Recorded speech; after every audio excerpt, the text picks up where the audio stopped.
2 Korintus 7 ayat yang pertama. Saudara-saudaraku yang kekasih, karena kita sekarang memiliki janji-janji itu, marilah kita menyucikan diri kita dari semua pencemaran jasmani dan rohani, dan dengan demikian menyempurnakan kekudusan kita dalam takut akan Allah.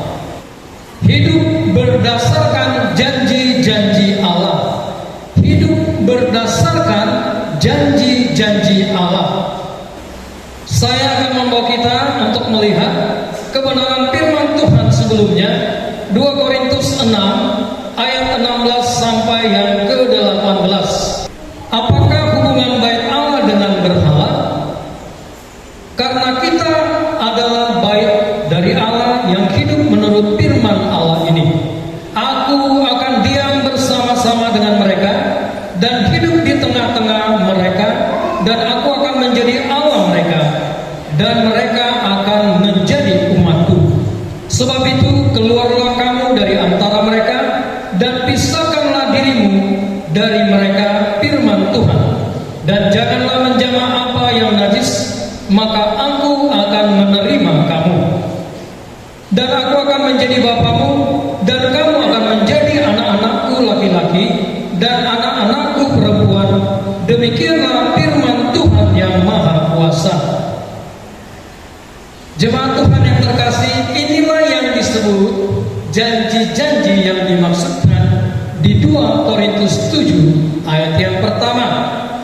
Memang semua yang ada di Alkitab ini adalah janji-janji Allah untuk kita, untuk kita bisa menikmati kasih karunia-Nya, berkat-berkat yang menguatkan dan membuat kita tetap setia kepada Allah. Nah, saudaraku, perhatikan, ada 2 janji yang dimaksudkan Paulus berdasarkan 2 Korintus 6 ayat 16 sampai 18. Perhatikan dengan baik.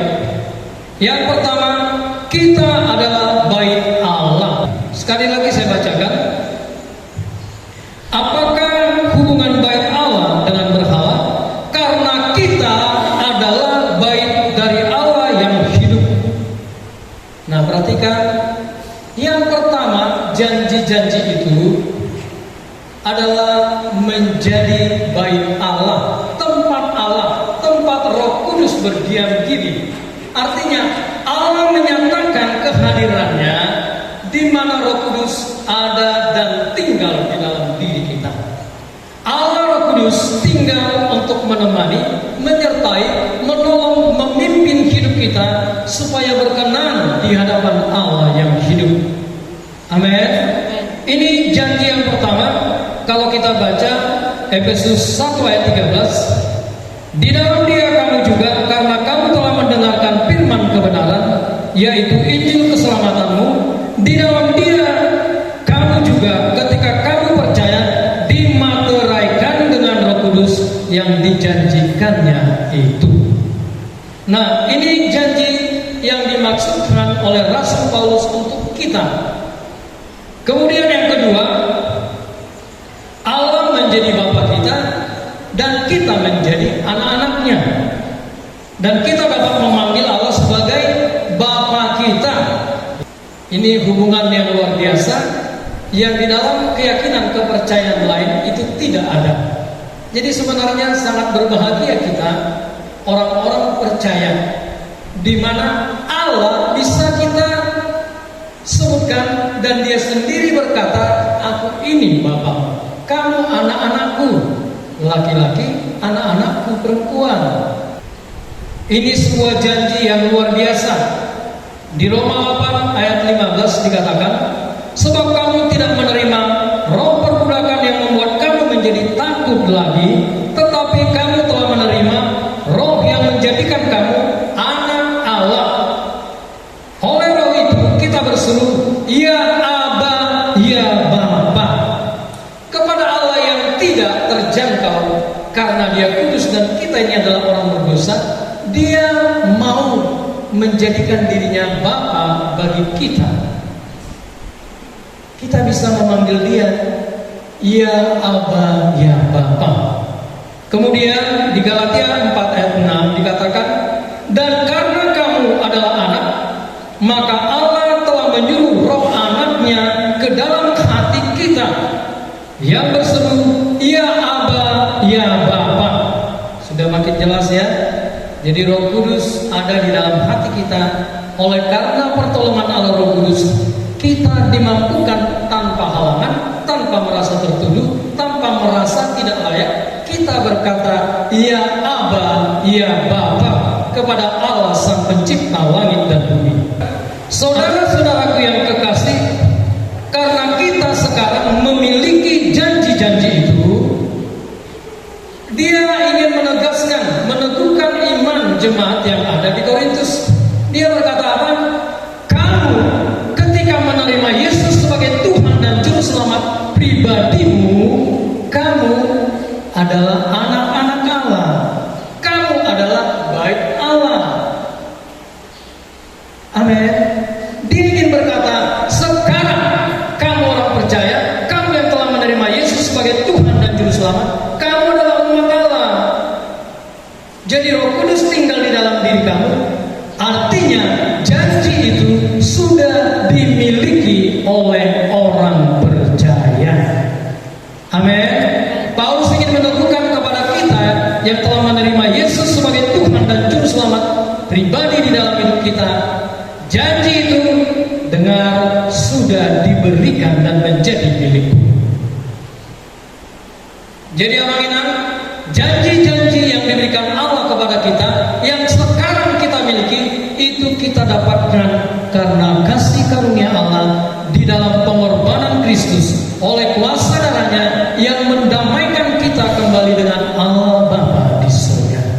Darah itulah yang menyucikan, menguduskan kita. Nah, inilah yang disebut dengan positional sanctification. Ya, positional sanctification itu artinya apa? Kekudusan posisi. Posisi kita, status kita menjadi kudus, menjadi orang kudus karena dikuduskan oleh Allah, oleh darah anak domba. Artinya apa, mengingat? Kita sekarang kudus layak di hadapan Allah, bukan karena kita baik, bukan karena kita ya lebih sopan, lebih ya berharga daripada orang lain, lebih banyak melakukan hal-hal yang baik. Tidak. Kebaikan apapun tidak bisa membeli kasih karunia Allah, keselamatan yang kekal. Oleh sebab itu, Paulus ingin berkata, dengarkan jemaat Korintus, dengarkan jemaat GBI Liman Nungson Puriahan di tempat ini. Dengar apa yang perlu kita dengar. Kalau kita sudah terima Yesus, maka posisi kita menjadi kudus karena pengorbanan Kristus, karena darah Yesus. Tidak ada sama sekali sumbangsi kita, kebaikan kita tidak berlaku di hadapan Allah. Amin. Apa yang kita lakukan, bahkan rajin mengikuti kegiatan-kegiatan agama, itu juga tidak menjadi dasar dan itu tidak bisa dipakai untuk menerima kasih karunia Allah. Hanya oleh karena iman kepada Kristus Yesus, kepada pengorbanannya di kayu salib. Jadi apa yang perlu kita renungkan? Renungkanlah, kita ini sebenarnya tidak ada apa-apanya di hadapan Tuhan. Makanya jangan berpikir kita lebih baik dari orang lain, kita lebih suci, lebih kudus, lebih mulia dari orang lain. Tidak. Semua kita secara status tidak ada apa-apanya, dan itu semuanya karena kasih karunia Allah di dalam Yesus Kristus Tuhan. Inilah namanya kekudusan secara posisi, secara status kita menjadi orang kudus karena dikuduskan oleh Allah yang kudus di dalam Yesus Kristus Tuhan, Allah yang kudus itu. Amin. Sudah mengerti sampai di sini, Aminah? Supaya kita bertumbuh. Kalau kita memiliki konsep yang keliru, kita tidak akan bertumbuh di dalam kehidupan ini. Makanya kita kadang dalam hidup ini, perilaku hidup kita memandang diri kita lebih kudus, lebih suci, lebih baik dari orang lain. Secara posisi nggak ada, itu tidak berlaku. Saudara-saudaraku yang kekasih, karena kita sekarang memiliki janji-janji itu, marilah kita menyucikan diri kita. Kalau kita mengakui kita ini adalah orang percaya, orang yang sudah ditebus, dikuduskan di dalam Kristus Yesus, Allah yang kudus itu, maka kita memiliki tanggung jawab sebagai orang percaya. Tuhan Allah ingin kita hidup sesuai dengan janji-janjinya, hidup seperti status kita sebagai orang kudus, orang yang dikuduskan, orang yang percaya, pengikut Kristus. Jadi ini menjadi tanggung jawab bagi kita, Magina. Kalau kita sudah dikuduskan secara posisi karena kasih karunia Allah, maka selanjutnya yang harus kita lakukan menyucikan diri kita, menguduskan diri kita. Artinya orang percaya, anak-anak Tuhan wajib hidup benar kudus di hadapan Allah. Kita harus menguduskan diri kita supaya kita benar-benar layak disebut anak-anak Allah. Kalau kita anak-anak Allah tidak mengikuti bapaknya, tidak mirip dengan bapaknya, kita ini sebenarnya layak tidak disebut sebagai orang percaya, orang Kristen. Layak tidak? Saya rasa ini menjadi permenungan yang harus kita renungkan baik-baik dalam hidup kita. Kalau tidak, kita tidak akan pernah bertumbuh dengan benar di hadapan Allah sebagai orang percaya. Itu akan menghambat kita untuk menjadi orang-orang yang takut akan Allah. Amin. Kalau kita tahu posisi kita dikuduskan dan ada tanggung jawab di dalam diri kita untuk menyucikan diri, saya percaya kita semua yang hadir di tempat ini hidupnya akan berbeda dengan orang-orang dunia. Akan ada perbedaan antara orang percaya, orang Kristen yang telah ditebus oleh darah Yesus akan berbeda dengan orang-orang yang belum percaya. Sekarang, Amangina, tanyakan diri kita, benar enggak? Layak enggak? Adakah orang melihat kita ini anak-anak Allah, mirip dengan Kristus atau tidak? Ada nggak Kristus bekerja berkarya sehingga kita berbeda dengan orang-orang dunia ini? Amin. Ini kita harus renungkan, namanya. Jangan sampai kita malu. Kita bilang orang percaya, orang Kristen, tapi hidup kita nggak benar. Amin.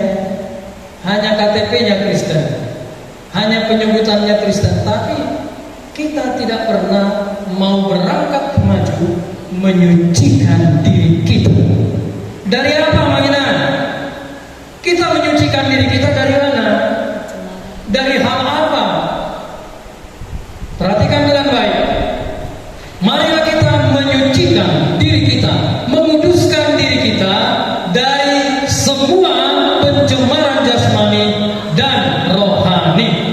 Perhatikan, kita harus menguduskan diri kita dari mana? Dari segala bentuk pencemaran, baik jasmani maupun pencemaran rohani.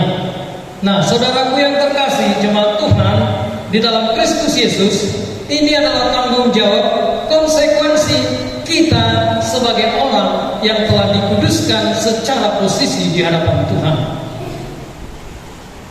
Nah, yang kedua ini, penyucian diri, menyucikan, menguduskan diri kita, inilah yang disebut dengan progressive sanctification. Artinya, kekudusan yang berlanjut, kekudusan yang terus-menerus ada dan bekerja di dalam diri kita. Progresif berarti hari demi hari harus ada peningkatan di dalam diri kita, kelihatan hidup kita menjadi semakin menyukakan hati Allah, menjadi semakin menjadi berkat bagi orang lain. Orang lain semakin tahu dan sadar kita adalah yang hidup benar di dalam kekuatan dan pertolongan Roh Kudus. Kita cek apakah di dalam perilaku hidup kita bertumbuh dan aktif terus-menerus menguduskan diri kita, membuat diri kita semakin berkenan dan menjadi orang-orang yang berdampak bagi orang yang tidak mengenal Kristus. Kalau tidak, kita gagal, teman-teman. Apa bedanya kita dengan orang dunia? Apalagi kalau orang tidak bisa membedakan ini anak Tuhan atau tidak, mau kita.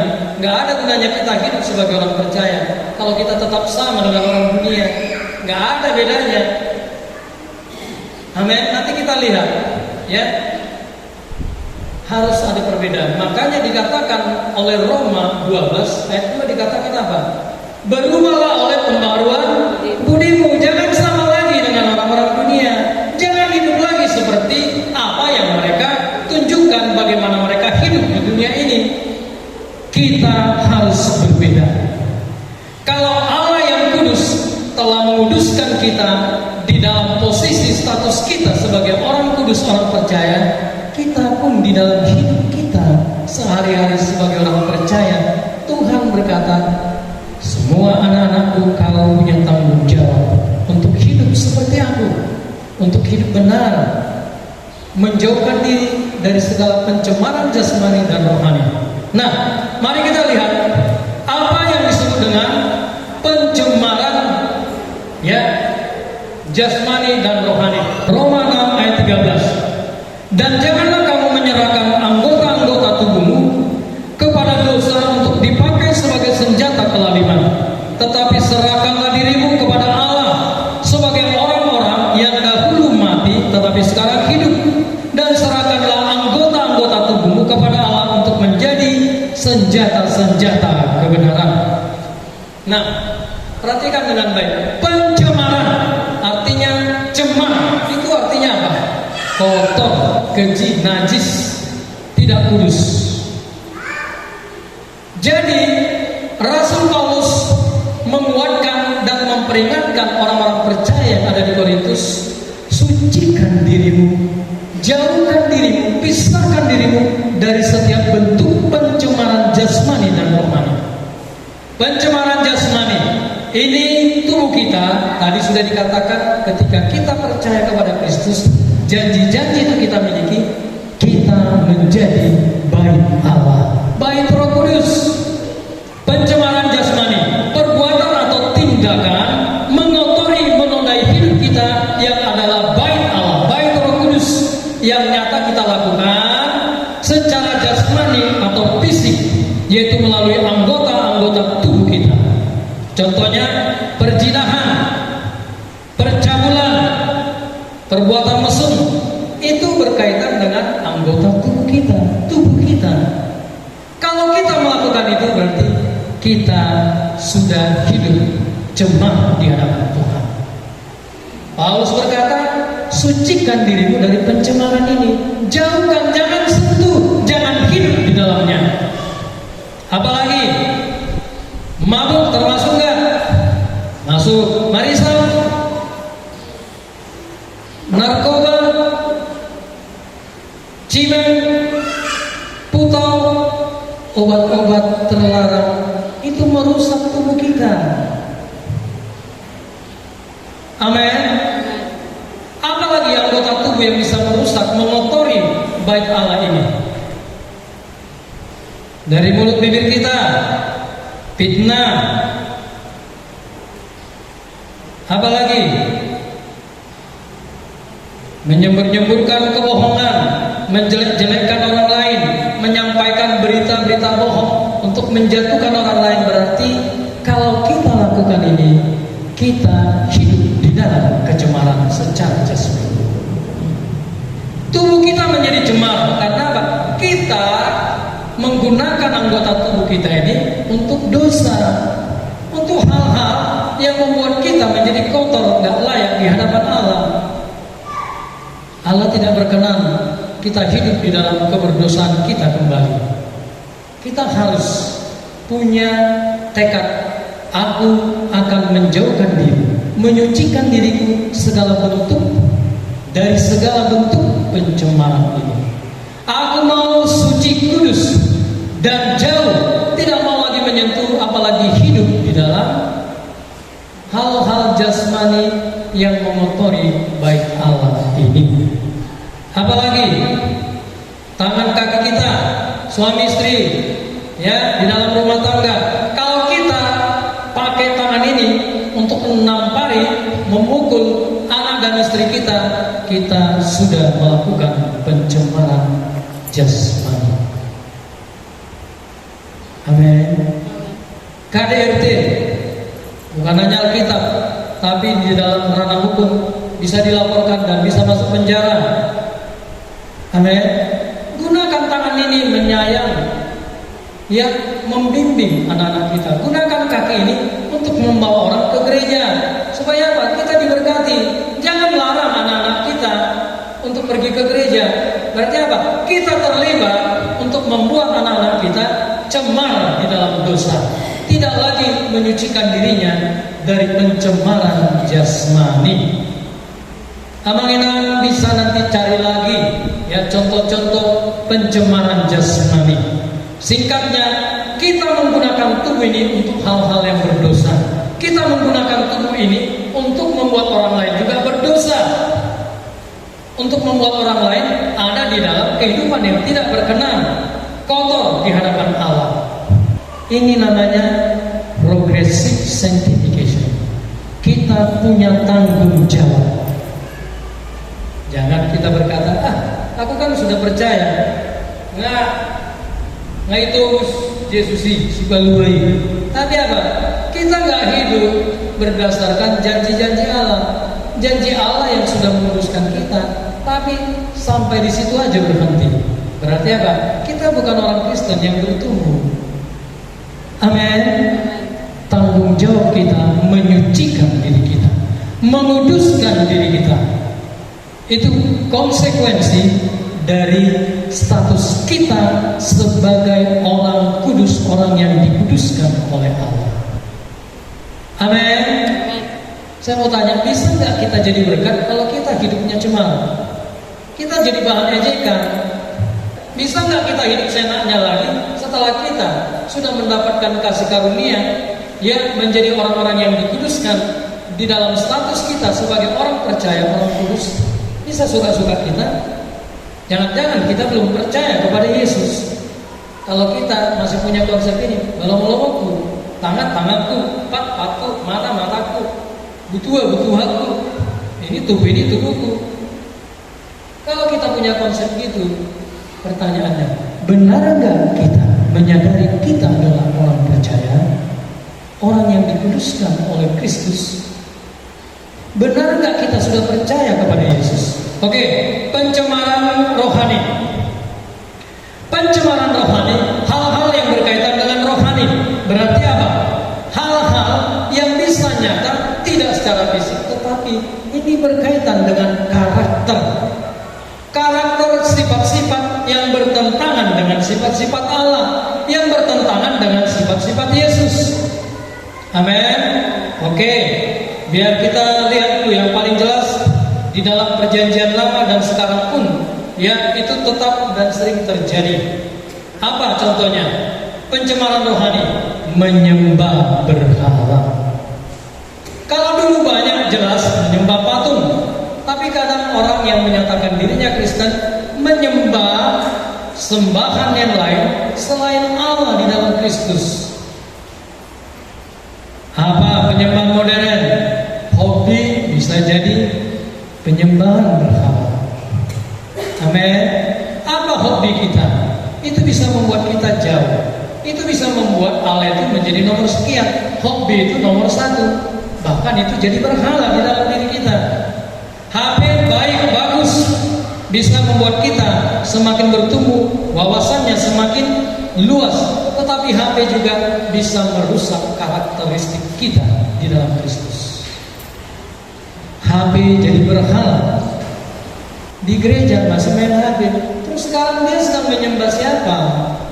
Kalau kita merenung-renung di gereja, kita menyembah siapa sebenarnya? Beribadah kepada siapa? Kita sudah diberikan kasih karunia, posisi kita menjadi orang yang dikuduskan di dalam Kristus, tapi kita tidak mau masuk kepada sebuah tanggung jawab, yaitu menyucikan diri kita dari pencemaran rohani. Apalagi bentuknya, okultisme, mardatu-datu, sinkritisme, itu penyembahan kepada Allah lain. Artinya ini adalah hal yang membuat kita menolak Tuhan sebagai pribadi yang harus dipuja, ditinggikan, diagungkan, dan menjadi sumber pertolongan kita satu-satunya di dalam hidup ini. Kesombongan itu pencemaran rohani. Egoisme pencemaran rohani. Keserakahan pencemaran rohani. Iri hati pencemaran rohani. Tidak taat, tidak setia pencemaran rohani. Orang Israel memberontak kepada Allah, itu pencemaran rohani. Berzina secara rohani, mereka tidak lagi menyembah Allah, tetapi menyembah sembahan yang lain, patung-patung, dewa-dewa bangsa lain. Mereka sudah melakukan perzinahan secara rohani. Itu artinya pencemaran rohani. Mengerti ya? Jadi kita hati-hati. Jangan kita berpikir, secara fisik saya nggak lalu tangan, tapi hati kita menjadi tidak taat, memberontak, membangkang kepada Allah. Apalagi nggak tahu bersyukur, nggak tahu berterima kasih. Itu pencemaran nggak? Cemar rohani kita, karakter kita menjadi karakter yang tidak benar, tidak lagi mengikuti sifat-sifat karakter Kristus. Kalau karakter Kristus nggak ada, berarti kita cemar. Secara rohani kita melakukan pencemaran rohani. Inilah yang Paulus berkata, sucikanlah dirimu dari pencemaran rohani. Kalau kita tidak taat, kalau kita memberontak kepada Allah, kita sedang melakukan dan hidup di dalam pencemaran rohani. Amin. Amin.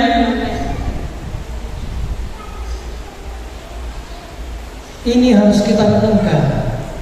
Jadi Paulus berkata, ya, nanti bisa dilihat di 2 Timotius 3 ayat 1 sampai 5, baca sendiri di rumah.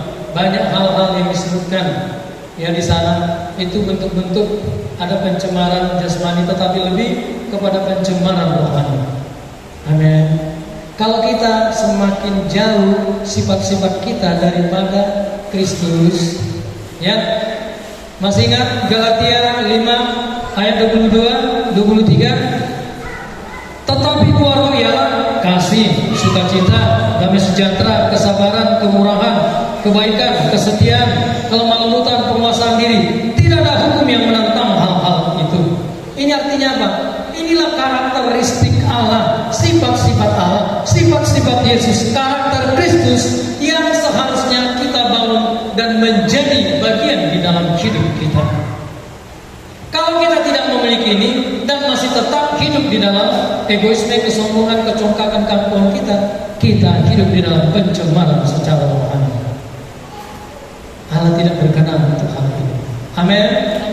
Amin ya. Kalau kita mau bertumbuh, potong, jauhkan diri kita dari sini dan katakan goodbye. Kalau datang langsung, ya, tolak itu di dalam hidup kita. Pertanyaannya, mari kita lihat apakah kita termasuk orang percaya yang kudus, yang memiliki karakter Kristus, atau masih cemar secara rohani. Cek sendiri hidup kita. Kita harus mengecek.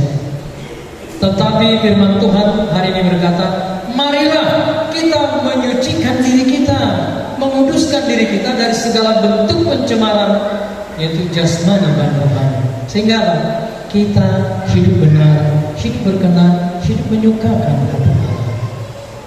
Inilah yang disebut tadi apa? Progressive sanctification.